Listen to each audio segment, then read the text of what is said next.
Attachment styles ये आप वैसे खुद से नहीं बना रहे होते।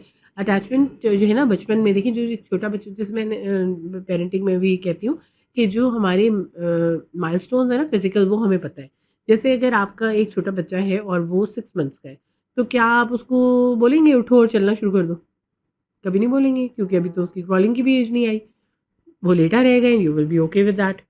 आपका बच्चा 1 साल का हो गया, अब वो नहीं चल रहा तो आप क्या करेंगे? उसको वॉकर लाके देंगे, उसको वॉकिंग एड लाके देंगे, कोई टॉय लाके देंगे जिससे वो चले, उसका हाथ पकड़ के उसको चलाएँगे, दिन में 3-4 दफ़ा ये एक्टिविटी करेंगे उसके साथ कि वो चले, राइट? उसको सिखाएँगे चलना और फिर वो अगर ज़्यादा टाइम हो जाए, फिर 1.5 साल, 2 साल का हो गया बच्चा और नहीं चल रहा, तो आप डॉक्टर को दिखाएँगे कि भई क्यों नहीं चल रहा?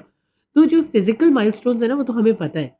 बच्चा बोल नहीं रहा या चल नहीं रहा या उसके खाना-पीना कितना है या उसकी हाइट कितनी बढ़ गई या नहीं बढ़ी, तो उसके ऊपर हम एक्शन लेते हैं।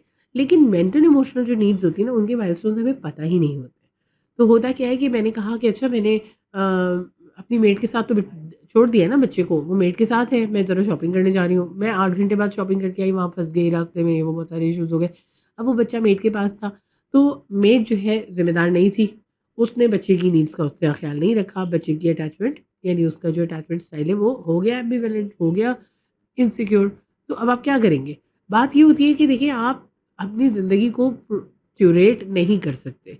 मैं मेरी 1-2 फ्रेंड्स मुझसे कहती थी कि भई आप थेरेपिस्ट हैं, आप तो ना प्रिवेंट कर लेती होंगी, आप तो पहले से प्रीएम्प्ट कर लेती होंगी सारी चीज़ें। तो कहती थी ऐसा नहीं है, देखिए बात ये है कि हाँ, जो चीज़ें पता है हम वो चीज़ नहीं करेंगे, हमें पता है कि बच्चा जब छोटा है तो उसकी सेफ्टी नीड्स हैं, तो हम उसकी सेफ्टी नीड्स को पूरा करेंगे और इन चीज़ों का ख़्याल रखेंगे कि बच्चा अकेला ना हो, उसकी ये नीड्स फुलफिल्ड हो, उसका पेट भरा हुआ हो, उसकी जो जो बचपन की नीड्स होती है वो सारी पूरी हो और वो सेफ जगह पे हो, लोगों के ऐसे लोगों के साथ हो जो उसकी नीड्स का ख़्याल रखें।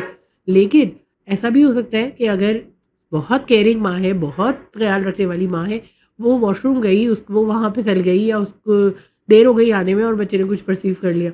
तो बात ये हमें सिर्फ़ रेडी रहना है कि अगर कोई परसेप्शन ऐसा बन गया है, तो हमें उसको रहने नहीं देना।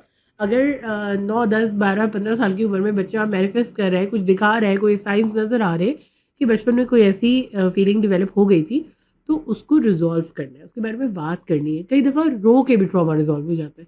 आप कोई ऐसी सिचुएशन थी ना जिसमें आपने ज़ब्त कर लिया, आप रो नहीं पाए, आप सख्त हो गए, तो कभी इंसान उसके ऊपर रो ले ना, तो भी ट्रॉमा रिज़ॉल्व हो जाता है।